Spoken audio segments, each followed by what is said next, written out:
우리 교회는 맥주 감사 주일로 지키고 있습니다.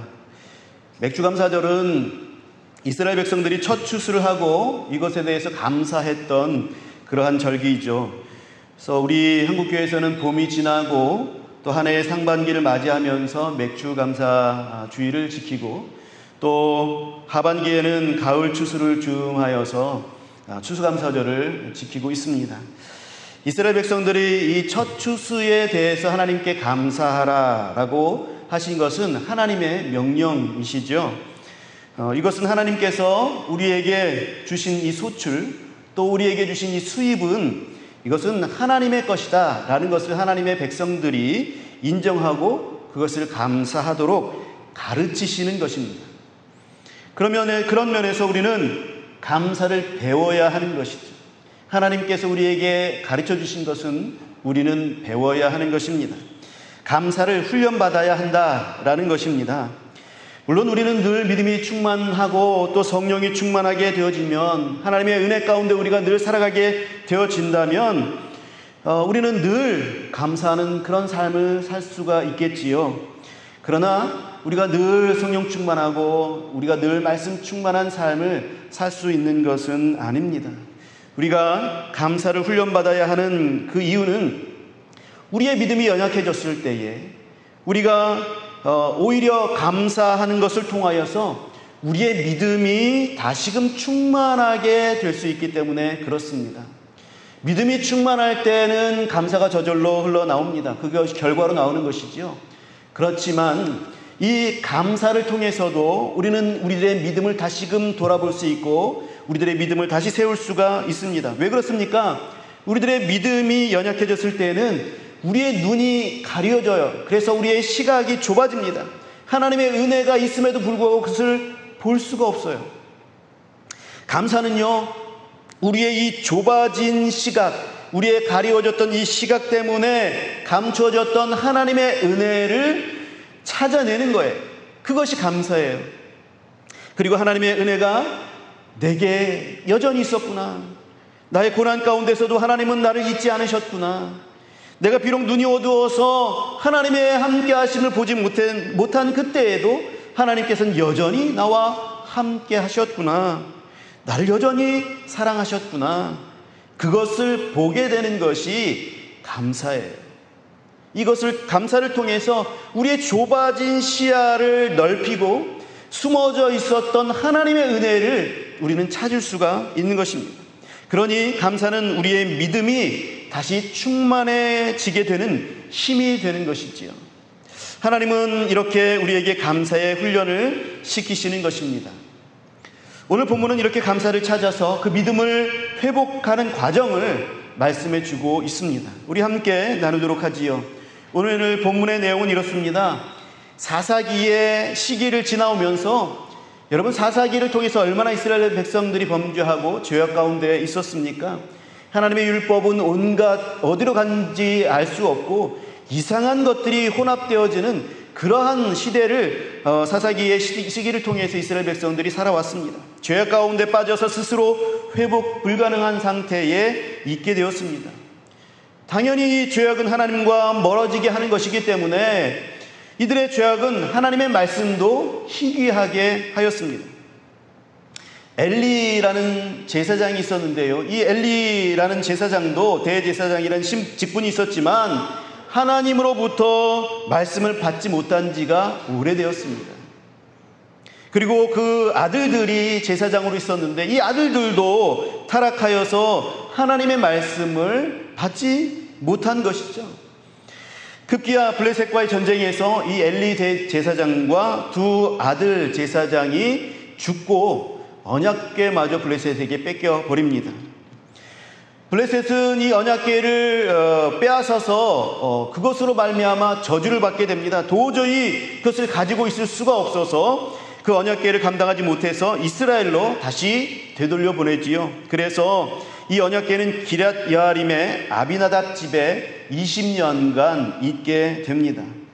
이러한 상황 가운데에 이스라엘 온 족속들은 7장 2절에서 말씀하는 것처럼 여호와 하나님을 사모하게 됩니다. 그동안에 하나님의 말씀들이 없었으니까, 그동안에 하나님께서 역사하여 주셨던 것들에 대해서 너무나도 갈급하였던 이 이스라엘 백성들은 괴가 다시 이스라엘 그 안으로 들어오게 되자 그 괴를 바라보면서 하나님을 사모하게 됩니다. 여기서 사모하다라는 이 말은요, 애가 끊어질 정도로 안타까워하면서 사모한다라는 의미예요. 하나님을 찾기에 갈급한 그러한 심령들을 가지고 있는 것입니다. 아버지의 재산을 가지고 그것을 가지고 저 외국에 나가서 허랑방탕하게 다 허비하고는 폭삭망해서 이제 더 이상 아무것도 없고 먹을 것도 없어서 쫄쫄 굶으면서 소망이 없게 된 아들이 저 고향 땅을 생각하게 되고 아버지의 품을 생각하게 되는 것, 아버지의 마음을 깊이 바라보고 간절히 소망하는 것, 그것과 같은 것이지요. 이스라엘에게도 이런 사모함이 있어서 하나님을 찾을 때 이게 바로 하나님의 은혜가 주어질 순간이 되는 것이지요.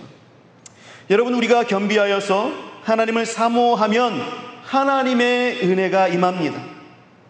하나님의 백성들이 하나님을 사모하는데 하나님께서는 가만히 계시지 않는 것이지요. 이러한 백성들을 위해서 하나님은 준비하셨습니다. 무엇을 준비하셨냐면 하나님은 사무엘이라는 사람을 준비시켜 주셨어요. 그리고 드디어 그를 사용하십니다. 말씀이 임하지 아니하는 말씀이 희귀한 시기에 사무엘의 어머니 한나는 하나님께 아들을 구하였죠. 하나님과 멀어졌던 그 시절에 한나는 하나님께 가까이 나아가서 하나님께로부터 그 응답받는 그런 은혜를 입게 됩니다. 하나님께서 이 기도를 들어주셨고 그리고 아들을 허락하여 주셨습니다. 그리고 그 이름을 사무엘이라고 지었습니다. 이 사무엘은 샤마와 엘이라는 이 두 단어가 합쳐진 그런 단어예요. 이 샤마는 듣다라는 단어고요. 그리고 엘이라는 것은 하나님이라는 뜻이에요. 그래서 하나님께서 들으셨다라는 의미로 사무엘이라고 이름을 짓습니다. 그런데 하나님께서는 하나님께 구하는 자에게 들어서 응답하여 주실 뿐만 아니라 이 사무엘을 통해서 하나님께로부터 듣는 자라는 의미를 또 부여해 주신 것입니다. 그래서 사무엘이 하나님께로부터 듣는 자라는 의미도 있는 거예요. 하나님께서 들으셨다라는 의미가 사무엘에게 있지만 하나님께로부터 듣는다. 그동안에는 말씀이 희귀하여서 하나님의 말씀이 임하지 아니하였었는데 이 사무엘을 통해서 하나님의 말씀이 들려진다라는 의미가 여기에 있었던 것입니다. 사무엘의 말이 곧 하나님의 말이었어요. 사무엘은 하나님께 듣는 자로서 하나님의 마음을 대변하는 인물이 된 것입니다. 드디어 하나님의 말씀이 사무엘을 통해서 임하게 된 것이지요. 이스라엘의 매 어려운 순간순간마다 하나님께서는 사사를 준비하셨습니다. 그 하나님께서 이번에는 사무엘을 준비하여 주셨던 것이죠. 그 이후로도 사무엘 이후로도 하나님께서는 이스라엘을 위해서 이스라엘이 그토록 하나님께 배반하고 배신하는 그때를 위해서 하나님께서는 선지자를 준비하시죠. 그리고 온 인류를 구원하시기 위하여서 우리 하나님께서는 예수 그리스도를 또 준비하고 계십니다. 이 준비하시는 하나님께서 오늘 그분을 찾는 우리 모두에게 우리의 회복을 준비하고 계시는 줄 믿습니다. 준비하시는 하나님, 그 준비하시는 하나님은 하나님을 사모하고 하나님의 이름을 불러서 간구하면 샤마엘, 우리의 기도를 들으시고 그 미리 준비하셨던 것으로 우리에게 응답하여 주실 줄 믿습니다. 준비하시는 우리 하나님께서는 이스라엘을 이미 사랑하셨고 그래서 회복을 준비하셨고 그리고 다스리기를 원하셨습니다. 그래서 오늘 우리가 본문에서 만난 하나님은 준비하시는 하나님, 우리 하나님은 준비하시는 하나님이십니다. 우리는 이 준비하시는 하나님을 우리의 삶 속에서 찾아서 감사해야 하는 것이죠. 사랑하는 성도 여러분, 우리는 우리의 삶을 돌이켜 봐야 합니다. 우리의 삶을 돌이켜 봤을 때에 하나님이 나에게 이렇게 나를 위하여서 준비해 주셨었구나, 이것이 하나님께서 예비하여 주셨던 그런 것이었구나. 내가 그것을 받아 누렸던 것이었구나. 나는 그때는 그것을 잘 알지 못했었는데 하나님께서 이것을 예비하여 주셔서 이때에 적절하게 나에게 사용할 수 있도록 하나님께서 준비하여 주셨구나 라는 것을 우리는 찾을 수 있는 것이지요. 그런 경험들을 우리는 자주 했지요. 하나님께서는 반드시 나를 위하여서 나의 길을 예비하시는 분이시기 때문에 우리의 삶을 돌이켜 봤을 때에 하나님께서는 우리를 위하여서 예비하시고 준비하신 하나님의 준비하심이 반드시 있었다라는 것입니다. 그것을 우리는 찾아서 그것을 감사해야 하는 것이죠. 이 사무엘을 준비하시고 또 사무엘을 통해서 말씀하시는 하나님께서 이스라엘 백성들에게 첫 말씀을 주십니다. 그동안 말씀이 시기하여서 말씀이 임재하여 주지 않으셨는데 이제 사무엘을 통하여서 첫 말씀을 주시는 거예요. 사무엘이 이스라엘에게 나아가서 한 첫 말이 무엇입니까? 우리 3절을 같이 읽도록 하겠습니다. 시작. 너희가 말하여 이르되 만일 너희가 전심으로 여호와께 돌아오려거든 이방신들과 아스다롯을 너희 중에서 제거하고 너희 마음을 여호와께로 향하여 그만을 섬기라. 그리하면 너희를 블레셋 사람의 손에서 건져내시리라. 아멘. 하나님께서 이 말씀을 주신 것이 얼마나 이스라엘 백성들에게 다행인 것입니까?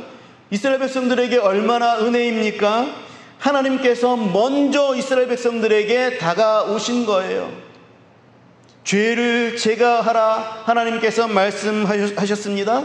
회복하실 그 마음을 하나님께서 보여주신 것입니다. 이스라엘 백성들이 사모하고 하나님을 그토록 바랬던 그 마음을 하나님께서 기억하시고 아시고 하나님께서 우리에게 다가와 주셔서 그 마음을 보여주신 거예요. 죄를 제거하라, 회복하라, 해결책을 주시는 거죠.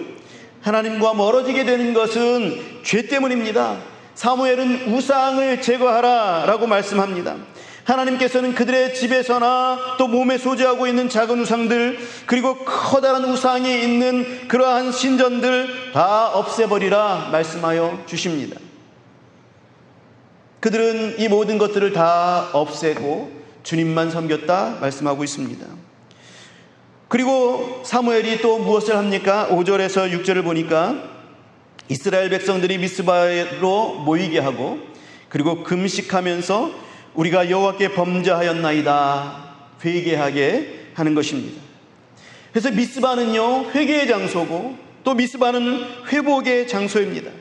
하나님께서는 억눌렸던 나의 생각과 마음들, 잘못된 나의 태도와 나의 생각들을 바꾸어 주십니다. 그것이 하나님의 회복이시지요. 우리가 하나님을 찾고 하나님을 바라보게 되었을 때에 우리의 과거의 삶 속에서 잘못되고 연약했던 우리의 모습들을 우리 하나님께서 회개하게 하시고 깨닫게 하시고 생각나게 하여 주셔서 그것을 고쳐가 주십니다.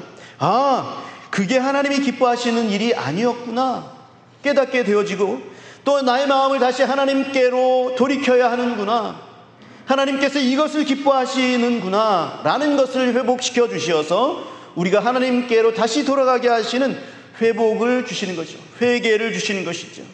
우리의 생각과 마음을 하나님께로 돌이키게 되는 은혜가 있었다면 그것이 바로 미스바인 것입니다. 하나님께서 미스바를 우리에게 허락하신 것을 우리는 감사할 수 있어야 합니다.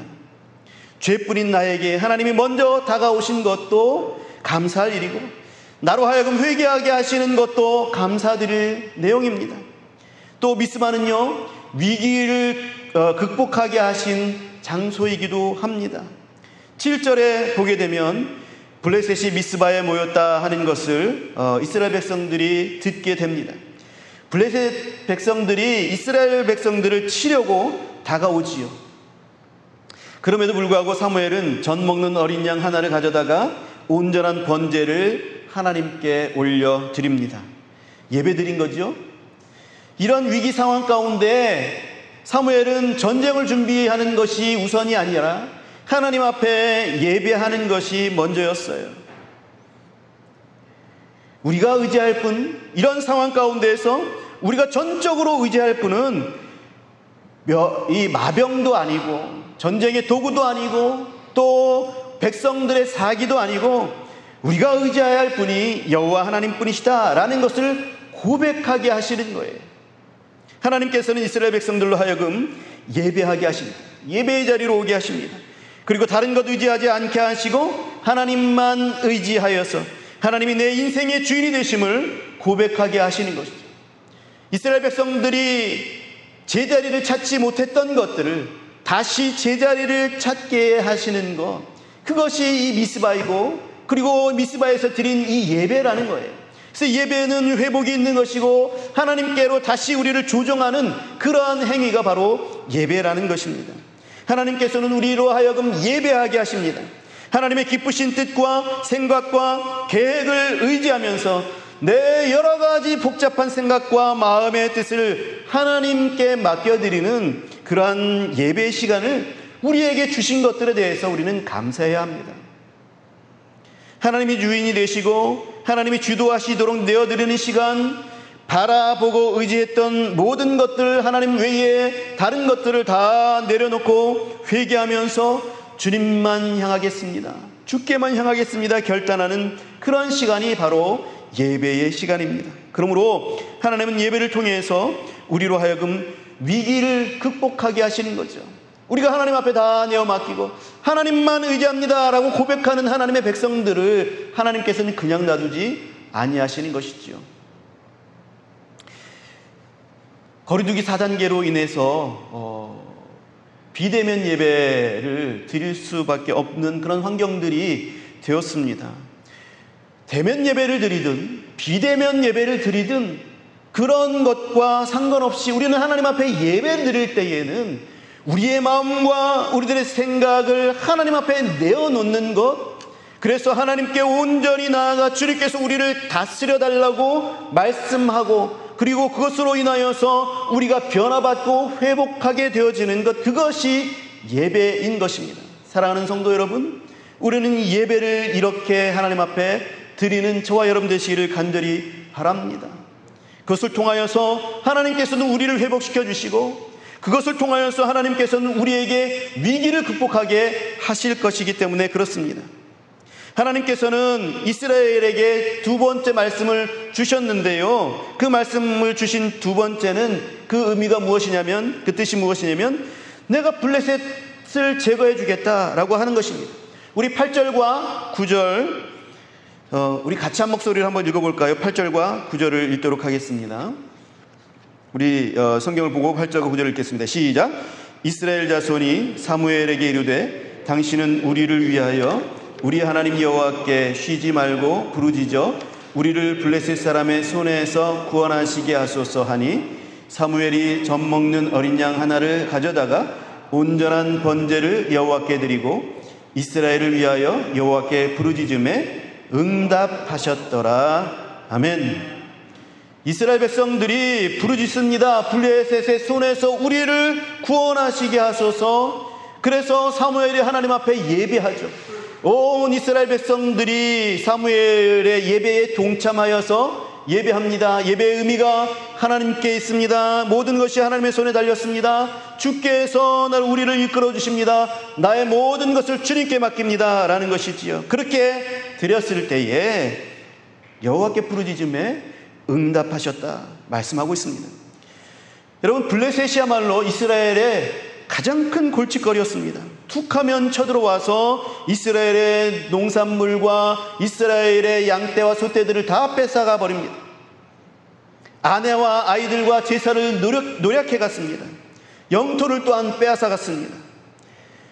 이스라엘 백성들에게 그때 다가가서 최고의 여러분들의 골칫거리가 무엇입니까? 라고 묻게 되면 아마도 당시 이스라엘 백성들이 이구동성으로 하는 말이 블레셋입니다. 저 블레셋입니다 라고 했을 것입니다. 이 골치 아픈 최고의 근심거리를 우리 여호와 하나님께서 예배하는 자에게 제거해 주셨던 것이지요. 우리의 걱정거리가 무엇입니까? 여러분들의 걱정거리가 무엇입니까? 온갖 골치 아프게 만드는 그런 상황들이 무엇입니까? 우리 하나님은 하나님의 백성이 고통받는 것을 원하지 않으셨습니다. 하나님께서 누리라고 제공하여 주신 가나안 땅이라는 하나님의 영역 속에서 굳건하고 안전한 평화를 유지하는 것을 원하셨죠. 그래서 애굽에서 출애굽시키셔서 광야의 생활을 벗어나 가나안 땅에 들어가게 하신 것입니다. 그러나 이스라엘 백성들이 하나님을 떠나게 되고 하나님의 말씀에 순종하지 않게 되어서 그들 스스로가 그 가나안 땅에서 하나님께서 주신 그 놀라운 것들을 발로 차버리게 된 것이죠.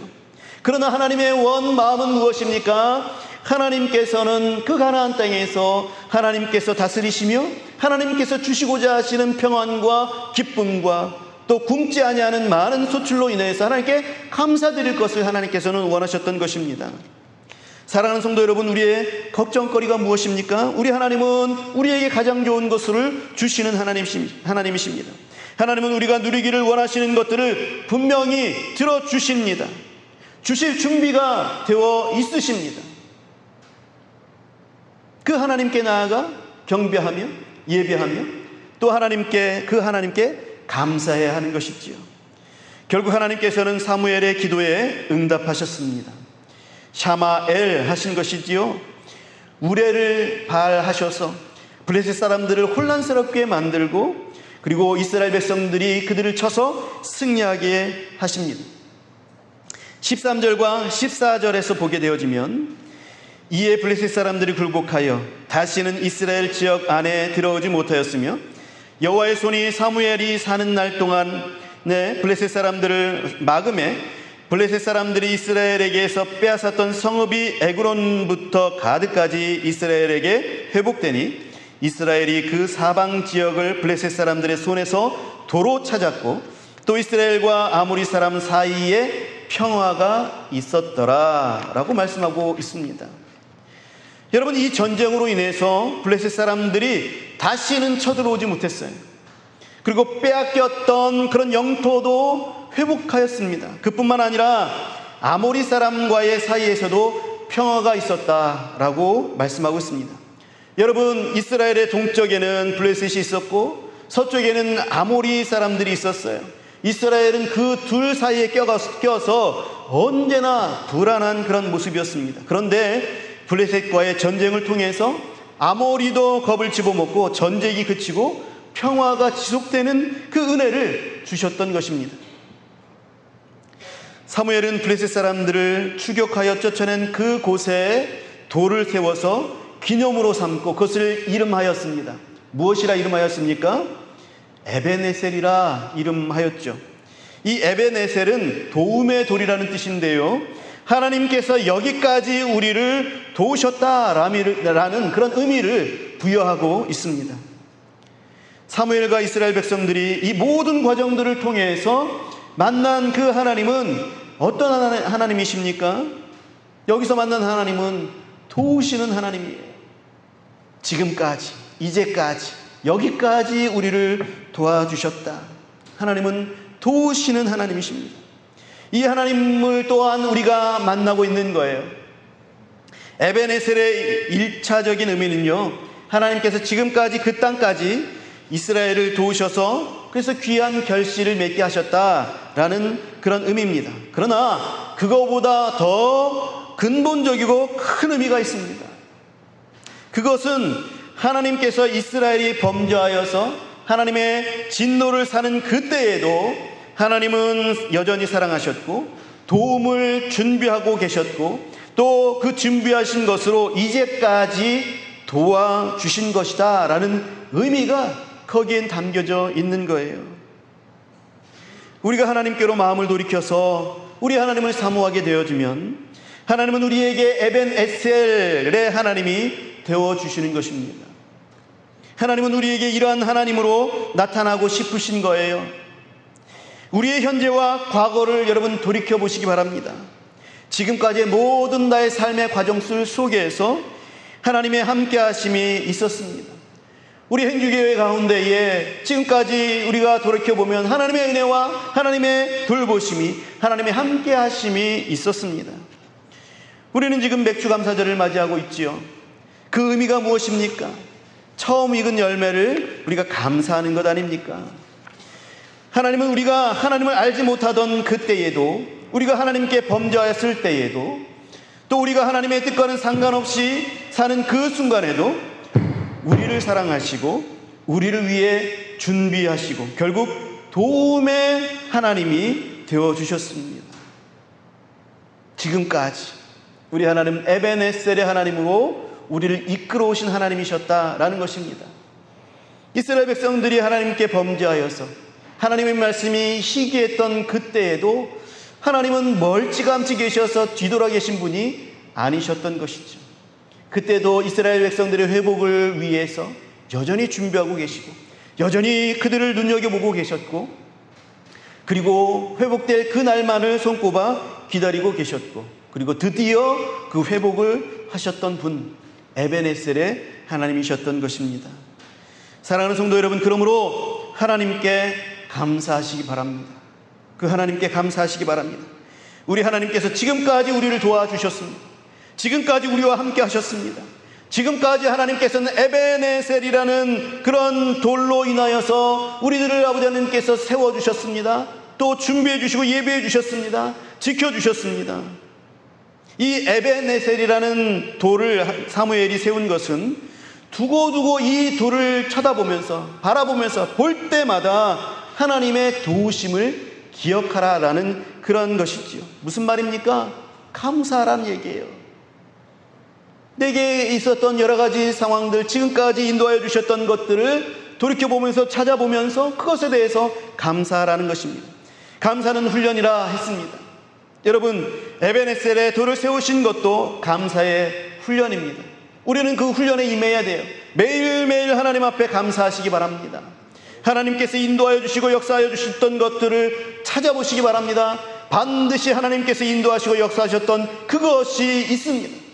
우리의 시각이 좁아서 우리가 다른 것들의 눈이 좁아져서 발견하지 못할 뿐이지, 우리가 하나님 앞에 감사거리를 분명하게 찾게 되어지면 하나님께서 세밀하게 역사하여 주시고, 이것도 하나님께서 역사해 주셨던 거구나, 하나님께서 이렇게 나와 함께 계셨던 거구나, 반드시 찾게 될 것이다 라는 것입니다.